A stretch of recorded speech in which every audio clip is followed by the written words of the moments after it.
to eliminate some of that conflict, sometimes you just got to remind yourself and remind others what that vision is and what those end goals are. And that usually helps alleviate those situations.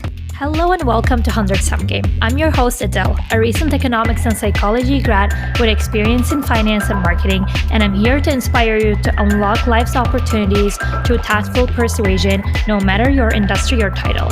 Today I'm joined by Jake Fernandes, ex-Big Four consultant turned product manager at Apple. Welcome, Jake. I'm excited to discuss product management with a superstar PM like you. Thank you very much. I don't know about superstar, but definitely PM. So glad to be here. Amazing. So, why don't you just give us a little background on what you've done and what you do right now? Yeah, definitely. So right now, I'm currently a PM at Apple over here in San Francisco. Started my journey, like you said, in Big Four consulting back in Toronto, which is where we actually met for the first time. And then from there, transitioned over into the PM role at a startup, and then eventually over here at Apple. So, happy to share that journey with you guys over here, and hopefully some tips and tricks along the way. Yeah. So, to kick this episode off, could you tell us a little bit about how do negotiation and persuasion interactions look like in product management? Mainly, who do you negotiate with and when? So product management involves a lot of negotiation, and it's interesting because as a PM, you're kind of the center of the product where you work in between the engineering and business teams, and your job is to drive that product from conception to completion. But you don't have any true ownership or any true delegation power. So a lot of the job involves negotiating, both from the business side as well as the technical sides. So you need to be able to persuade others and also just convey the vision of what the product is to the best of your abilities, and make sure that all the parties are all aligned. And then that way you can drive that product to successful completion. So yeah, there's a lot of that involved, and it varies depending on who you're talking to and who your audience is. To summarize it all, yeah, it's just you are the in between of both pillars there in both areas. So, sometimes you're negotiating with more technical people, sometimes more like creative people, sometimes seniors, sometimes juniors. So definitely you change your style a lot, I bet. Yeah. So going into our second topic, we'll be discussing how do you bring those great products to life through using some of those skills. So what persuasion tactics or communication strategies do you use when gaining buy-in for those like ideas or product ideas or features? Yeah. I think, first of all, it depends on the audience. But one thing that I universally do, and this is something I learned from my consulting days, is building these personas or understanding the what we used to call business chemistry between different individuals. So what I have is I use these four pillars, and I'll quickly give you an overview. So there's drivers, who are the like the spearheads in the company that initiate things and try to get things going. There are pioneers who are more the visionary types and have the more creative solutions. There's the integrators who are more the people types. So they enjoy collaborating and working with others. And there are guardians who are the very structured, detail-oriented folks. So what I try to do is when I'm first meeting with someone or first meeting with a new stakeholder or developer or whoever it may be, I try to understand where they fit into this business chemistry picture. Once you're equipped with that, you can try to tailor your approach or understand their style better, so that way you can more effectively persuade and also just collaborate with those individuals. So, for example, if I know they're a driver, these are the more direct types. They don't like to beat around the bush. So I'll be more upfront in my approach with them and tell them, here's what we're doing, here's why, and give them the rationale. Whereas if it's more of an integrator style, we'll try to soften that approach and take the more of the people first approach there. So to answer your question, the most important thing, first of all, is to understand your audience. And I think this goes universally for persuasion or for sales. I love that framework because I've heard that from multiple people. I think it has different variations and different creators call it differently. I read this framework first in this book called Dealing with Surrounded by Idiots, sorry. And they talk about these four types of people. Red, which are the drivers that you were just talking about, those leaders don't beat around the bush. They want a solution. They're like they don't want to like waste time thinking about the details. And then blues are those guardians that you spoke about, which are like very detailed oriented, want to know every detail, would ask more, really structured, analytical. The more people collaborative type that you mentioned are the greens, and the inspiring, the new pioneers are the yellows. And I love how like you structured it more around like a business chemistry point of view so that you better understand their motivations when it comes to the work that they do. It's really important. Okay, so I know a little bit about product management, but for the folks who know a little bit more, there is usually like this product roadmap that you're building and that you're working toward. And you collaborate, as you said, a lot with so many people because you're that middle person between the whole work. Curious, what strategies have you found most effective for influencing cross-functional teams to prioritize certain features or initiatives within that product roadmap? Yeah, I think the best thing or the most important thing is understanding the vision of the product, understanding what the end goal is. And I think one of the challenges that people face, especially when you get more into the weeds of building things out, is you don't always get that context. So, and I'm working with engineers, they may be given a task to build a certain feature or a certain application, but they may not necessarily know why that's being done. And in a lot of cases, or in some cases, that may actually not make sense logically to them because it may sound like it's actually going backwards. But as a product manager, you have more of that context. You understand the bigger picture a little better. So I think what I found effective is to try to communicate that with teams, especially with teams that don't necessarily have that background, because that will help motivate them to actually build that and also reduce friction there. Because, like in the previous example, if they're building something that looks to them like that gets going backwards, they're not going to be very enthusiastic about it, or there may be a lot of resistance. But having that clear picture and having that clear vision really helps bring that down, I think. For sure. That's really good because I think when you're building that picture, I mean, you're communicating to them how this will benefit their teams or how this will sort of benefit the overarching goal of the company or of the business or of whatever the project that they're working on so that everyone is aligned and they feel motivated, right? Exactly. Love that. Okay, so when it comes to cross-functional teams, we know that, and this is very, I think, important in product management just because there's so many stakeholders from different teams and working towards a different goal within the organization. How do you go about the discussion when there are competing priorities between the teams? Because I think the marketing team would be prioritizing something else, the engineers might be prioritizing something else, you might be prioritizing something else, or your seniors. Yeah. When there are all these competing priorities, how do you go about the discussion to influence them? So one thing, like Apple in particular, is very good at is defining that vision. So we know our end goal, we know who our customers are, and we know what products we're going to be releasing. So everyone works towards that same goal. There may be situations where, yes, marketing wants something that may not align with sales or with engineering or whatever team.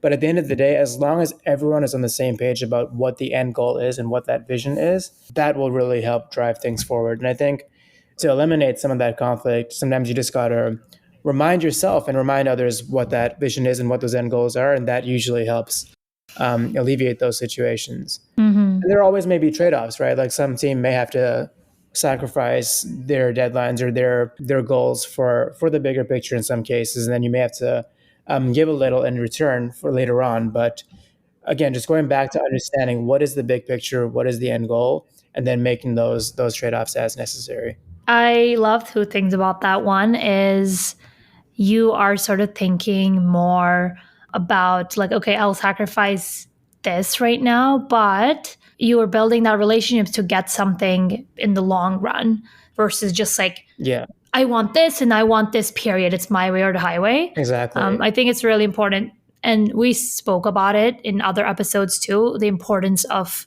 negotiating or influencing in good faith. Yes. And thinking about the relationship, but putting the relationship as a priority to build better deals and to build better just products or what services or whatever in the future.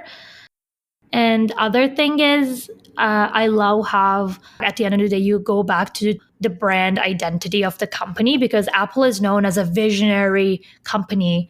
And what you always go back to is the vision. So you always stay true to the brand.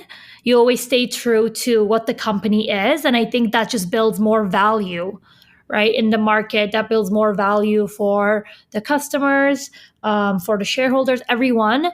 For example, if the company is more, it's really focused on sustainability, Yeah, then I think like every conversation should eventually lead to, is this helping the world? And exactly. coming back to that, I think it's really important to build better teams, better companies. Yeah.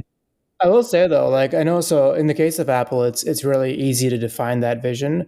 But for a lot of the aspiring PMs or new PMs or PMs in Mm, general out there that are working at smaller companies, so I was at a startup in the past. That vision may not always be that clear. It could be a company that's still figuring out where it sits in the market or what its strategy and what its roadmap is.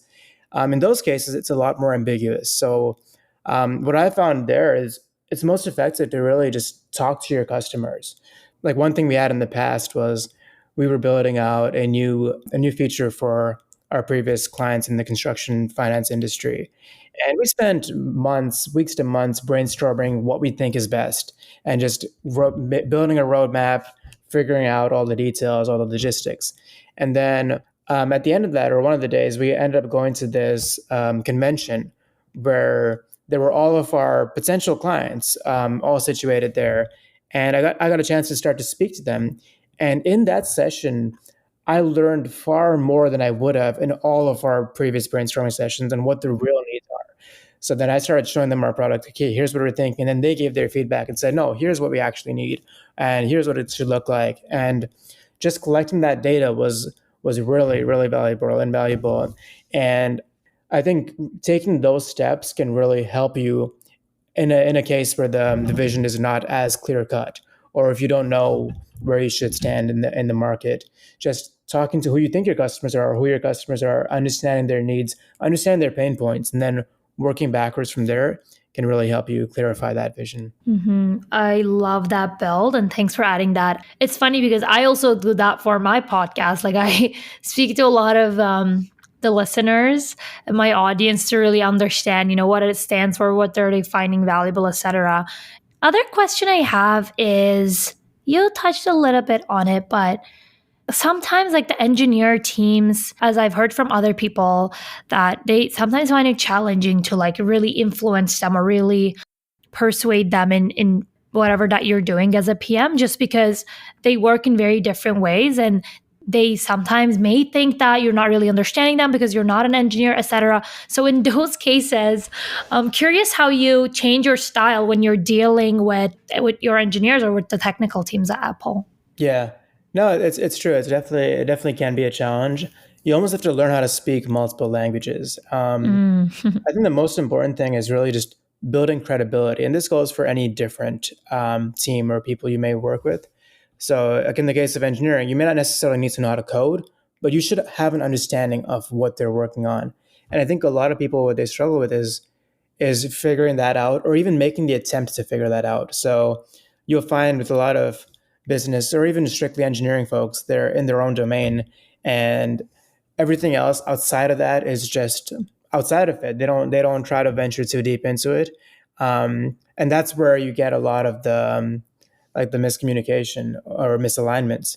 So what I found is, yeah, taking the time to understand, okay, what is it they're working on, what are their constraints, and how can you better speak their language without, again, having to go too far in depth into it. This may be as simple as just having a session with the tech lead and saying, okay, explain to me all these features or give me a walkthrough of the code without having to actually like go in there and build it. Because that way you're, again, better equipped to actually speak to this audience, and you'll be able to understand where they're coming from. So if they push back and say, hey, this particular feature is going to cause, it's going to be too much effort, you'll understand why, because you'll know, okay, what actually goes into it. Or the other way around, like if you're asking for a feature and you know this is relatively low effort, you can bring that confidently forward and say, hey, we just want to do this, can we tack it on there? And it just, yeah, it makes you better equipped for these kind of conversations. So it's really just understanding what their language is, and yeah, taking a step into their world and understanding how to speak better there. And they will appreciate that you took the time to understand their work Yeah. and their challenges and their priorities, which will eventually help build that relationship and help build like negotiating on better features or deals. Amazing. So, my next question to you is on negotiating with like external partners, so people outside from Apple, because I believe you also work with those Mhm. external teams, external companies to bring those visionary, groundbreaking products to life. So, how do you balance Apple's goals and priorities with those of external partners when negotiating a deal? And I think it goes back to the point of having a clear vision. So, like, we internally know what our vision is, and fortunately, that vision is pretty clear externally as well. So, when working with any partners, we know, okay, what is the end goal? Our mutually beneficial solution is always the customers. We want to make sure they have the best possible experience and they're getting the highest quality product. So always just working backwards from that keeps everyone aligned. There may be some different styles or some nuances Mhm. between communicating internally versus externally, but I think at the end of the day, it's always just going back to what is the end goal, what is the vision, and ideally you want to be aligned from both sides in that. So you don't want a partner that's not also working towards that. So whether it's a third party carrier that is selling their services bundled with ours, or if it's a vendor that's deploying a certain tech stack that's leveraging our technology as a startup, maybe it's always got to be that same goal. Or you have to always understand what that end goal is and just work from there. Hmm. So I think almost the negotiation starts in the beginning when you're choosing that partner that aligns with your goals. Yeah. For example, when someone suggests like, oh, like let's partner with this X company or Y service. I think that person who's negotiating to have them on, their argument should be based on how are they aligning with our goals and with our vision as a company. No, exactly that, and yeah, I've seen a bit of this even at the startup. Like it may not necessarily be the same customers you're working towards, but the goals need to be aligned. Like if we're working on a new technology or adding something to our product that wasn't there previously, does the vendor that we're using, are they planning on doing the same thing? Are they rolling out these features, or will they be supporting that? So in those early conversations, you want to know those things. Like for example, we launched a new finance offering or a debit card offering at the startup I was at, and we needed to have specific categories for our merchants. So we need to know, does our vendor support that, or will they be supporting that? And we found out that this is something that they were doing anyways, and they wanted to add it to their own product. So that aligned really well. So we started that relationship and continue to cultivate that just based on the mutually beneficial future there. So yeah, just having that alignment I think is key. And like you said, in those early discussions, you want to make sure you find that balance before you proceed too far. Yeah, so important. Thanks for sharing that. Okay, so before we move on to our last question, which is more on like switching industries and how you negotiate your value, my question to you is what is the one thing you absolutely avoid when it comes to persuading someone or negotiating to land at a mutually beneficial outcome? So, whether that's someone internal, someone external, junior, senior. I think one big thing or one important thing is always removing your ego from the equation. Hmm. You don't want to be asking someone to do something just because or just because you want that. You always want to tie it back to, again, the bigger picture and explain to them the rationale. So you try to avoid delegating and saying, "Hey, we need this feature, get it done by next week." It's more of a conversation saying, "Hey, this is what we're working on. Here's why we're doing it. Can you help out there?" I find that definitely goes a lot smoother, and it gets the person more involved or gets the team more involved and actively engaged versus just completing a task for you just because you've been handed it off to them. And this goes whether even if you're a senior, or even if you're the same level, I think just creating that involvement really motivates people to want to do things versus just having to do it because they have to. Yeah, and I think once people are intrinsically motivated, if you will, it actually will make a difference in moving the needle. Exactly. All right. So my last question to you is, I know your background and our listeners got to know a little bit too. You were at Big Four, a consultant, and now you're switched into the PM world in the last couple years. So curious how you use your negotiation and persuasion skills that you've just mentioned when switching industries. Yeah, no, there was definitely a lot of that involved. So when I was in consulting, like consulting to product, first of all, people do it, but it's not really a clear path. Like it's not just a natural exit from consulting. But I knew relatively early on, I figured out that I wanted to go into the tech world. So get deeper into that space, and I stumbled upon the product career, and yeah, I discovered this is something I want to do. But now I needed to go figure out how I'm going to do it because again, consulting just doesn't naturally lead there. And I found out one of the things you need to do is build competencies in a certain area or specialize in a certain area. So I did some digging and I found the automation space was what attracted me, what was interesting. But at the time, I didn't really have any experience in that field. So I couldn't just go out there and apply. So I needed to learn that and get on those kind of projects. So what I needed to do is first of all convince the people in consulting that they need to staff me on these projects. Now, how do I do that? I I started talking to people. I started talking to managers, started talking to partners and whoever's in charge of those staffing decisions and not asking them to staff me, but asking them what do they look for? So how do they actually decide on who to staff and what is it that they need from someone as a consultant to bring them on board?